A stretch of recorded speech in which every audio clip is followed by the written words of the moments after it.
was one of the oldest government agencies in America. Benjamin Franklin was appointed the first Postmaster General in 1775. Although millions of Americans depend on the post office, for the first nearly 200 years, delivering the mail was not a well-paying job. In the beginning of the 1970s, the average postal employee earned barely enough to get off of welfare.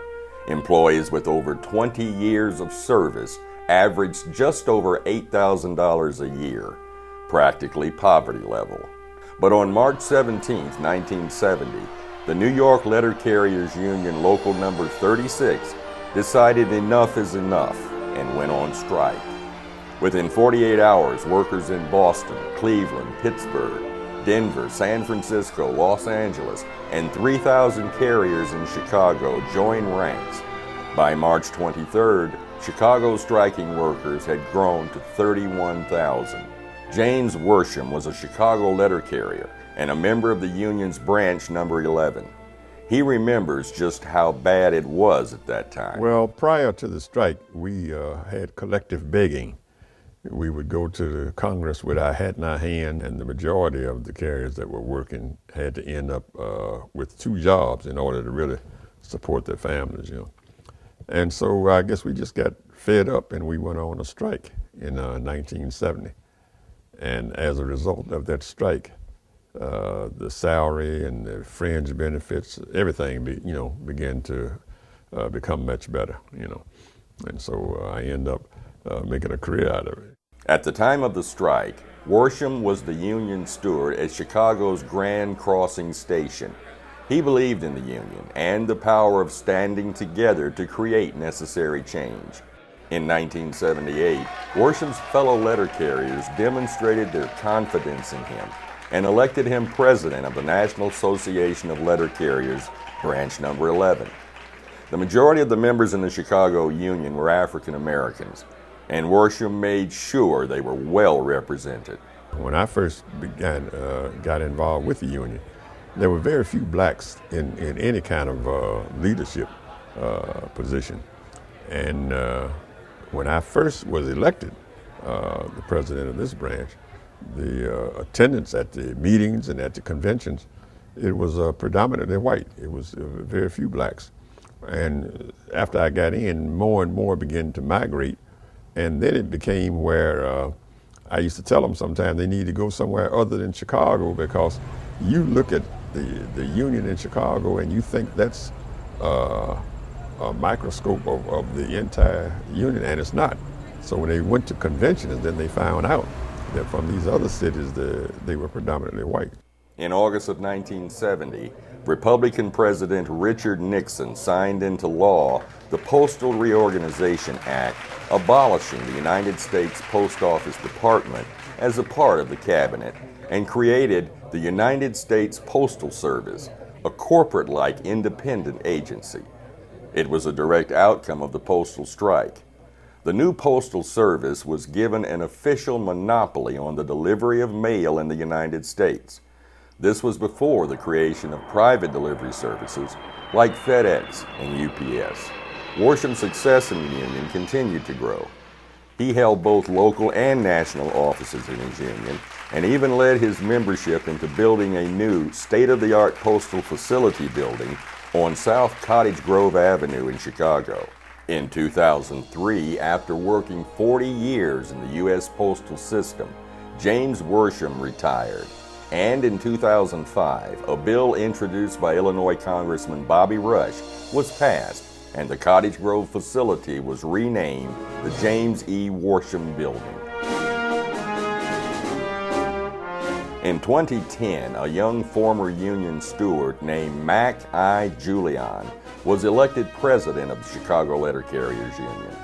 He had become an officer of branch number 11 in 2005 and re-elected by acclamation in 2006.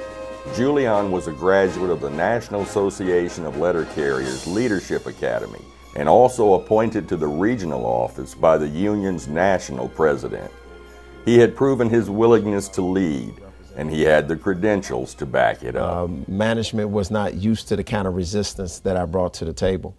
And what I'll never forget was my manager telling me as I was pointing out to her a violation of the contract. And she said, well, you know, you're probably right.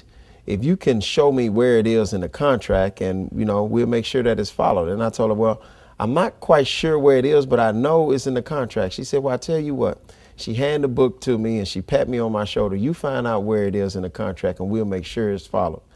You know, I kind of walked away with my tail tucked between my legs and everything, but that was a mistake on her part because I read the contract and I read her manual and I read the postal letter carrier's manual, and I came back with a lot of things that she needed to follow in that office. So that was the bumpy ride. But when the membership saw that they were being represented and we were not compromising and that we needed to stick together, like Mr. Worsham said, you know, they rallied behind me, and it is the members, it's always the members that make the union strong. In the nearly 10 years since Mr. Worsham's retirement, the Postal Service has come under attack from Congress. Many senators and congressmen have expressed a desire to see the Postal Service privatized, which would cost thousands of letter carriers their jobs, and perhaps create a tremendous void in the American middle class. Look, there's people who would love to see the Postal Service privatized. Make no mistake about it, the Postal Service is still generating some $65 billion of revenue a year. So there are factions out there that would like to cut up the Postal Service and privatize it and, you know, reap those benefits. The Postal Service in and of itself is not failing or defaulting, as we've been hearing in the news. Actually, it's Congress who's defaulting on the Postal Service. It was legislation that was created in 2006, which put a mandate on the Postal Service to pre-fund retirees' health benefits for the next 75 years. And it had to do so within a 10-year window. So the Postal Service has been paying something like $5.5 billion a year to pre-fund the health benefits of people who are not even born yet, you know, not to mention who don't work for the Postal Service. And now, one side of the argument, you hear, well, the Postal Service is no longer as relevant as it used to be. Technology is taking us out, email, Facebook. But if the Postal Service is not going to be around much longer, then why are we pre-funding the retirees' health benefits for the next 75 years? You know, it's a shell game. It's an excuse to break up the Postal Service. The Postal Service, at the time that the law was created in 2006, was seeing record profits, record mail volume. Of course, we hit the Great Recession. And the Postal Service, through its pensions funds and the overfunding of the retirees' health benefits, have stored away billions of dollars in these accounts. So if it wasn't for this mandate, again, the Postal Service would be turning a profit. In fact, in the first fiscal quarter of this year, the Postal Service had a $200 million operational profit. They didn't report that. They reported a $3.3 billion loss that was associated with the requirement for the pre-funding. Now, we all know August 1st came, they didn't pay that bill. September 30th come, they're not going to pay that bill. So there was never an out-of-pocket $3 billion loss.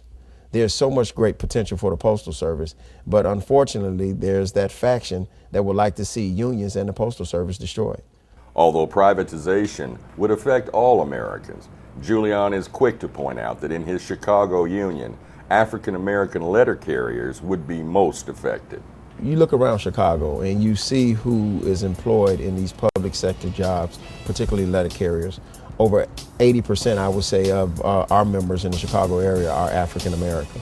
And, you know, with a middle class income, we are the job creators. You know, we are out there spending that money. We have the income that keep the beauty shops and the barber shops and some of these mom and pop opens, you know, within the neighborhood. So by virtue of us being firmly embedded in the middle class, it's that domino effect in the communities that we support by our income, the homeowners, the taxes that we pay. You know, you put these people out of work and you're going to devastate not just these communities, but it's going to have an impact on the greater city as well. Along with the loss of middle-class jobs, millions of average citizens would lose their contact with the outside world if they were no longer directly served by their postal carriers. and it will hurt those who rely on the Postal Service the most. Those in urban communities, those in disadvantaged communities within urban areas, those in rural communities, because these individuals who are privatized or will seek to get a piece of this pie, they're not gonna want to go where it's not making them money. And even today, UPS, FedEx, we deliver 25% of their goods every day. You may see brown all around Chicago, but you're not going to see brown down in Odell, Illinois, or these little small communities. And if it was privatized, would they want to go into some of the most disadvantaged neighborhoods? Would they want to go in some of these areas that the Postal Service, that the letter carriers go through every day, where they literally put their lives on the line because of all the challenges those communities face? No, they wouldn't. The only reason that the Postal Service exists the way that it does is because there's that constitutional mandate to provide universal service. That congressional mandate, written into law in 1970, clearly states the cost of establishing and maintaining the Postal Service shall not be apportioned to impair the overall value of such service to the people. You have a constitutional right to have Postal Service, within your community 6 days a week and door to door. Although the future of the Postal Service may seem questionable, for years technological advances have been viewed as a possible threat. But this people-driven institution has always prevailed. This is not the first time we've been down this path. You think about the telegraph, the telephone, fax machines were surely going to take us out because you can get the message over there within a minute. But there's always a need for the Postal Service. We see technology, we see the opportunity to embrace what technology can bring to the table. When I refer to the $200 million operational profit in the first fiscal quarter, that largely came because of packaged goods. People are shopping online. And if people are shopping online, then they need someone to deliver it. And, we look for the opportunities to take advantage of other delivery modes, whether it's partnering with the local pharmacy and grocery store to deliver goods. We have the best postal network in the world. So yeah, let's utilize it. We go to every address in this country. We're looking for ways to embrace this technology as opposed to run from it. People are always going to use the Postal Service in some form or fashion. For us, we just need to find a way to continue to make it useful to our customers. The problem is we're becoming a country of the haves and the have-nots. You take away this option, and again, who will it impact the most? Those in rural communities, those are in disadvantaged communities. So that's why they want to take away that option. And at the same time, they're taking away hundreds of thousands of jobs as well. We can't afford to allow segments of our population to be left behind in this technology, in this whole era of technology advances. There's a segment of the population that don't have computers, that's not online, and they still rely on the Postal Service because the Postal Service is reliable.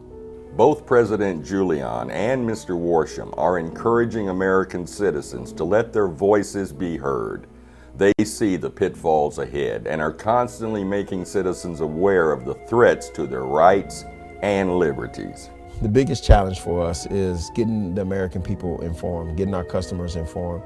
I've been on various TV shows and radio shows. Cliff Kelly has supported us a lot. He's had me on a few times. And, each time I come on, it's as if someone calls in, they say that they've never heard this story. So we try to get that message out there. Contact your congressman, contact your senator. Fortunately, in the greater Chicago area, all the congressmen are right there with us. They've been with us from the start. We've put a little pressure on our senators, but Senator Durbin has been great. We need for the communities to speak up and to fight for their postal service. Don't allow them to close the post offices within your community because, you have a constitutional right to have a post office in your community and postal service. A lot of it has to be political. If the elections don't go the right way, if we get stacked with the Republicans in the House and the Senate, they could very well destroy the Postal Service. They're talking about going to 5 days, and then if you open the door for that, then they can go for 4 days, 3 days, and it's just I don't see them really caring about the Postal Service, and yet we're the only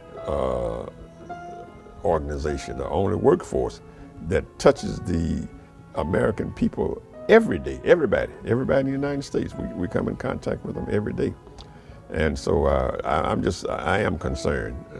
I don't see the backbone and support from the Congress and the Senate like it should be.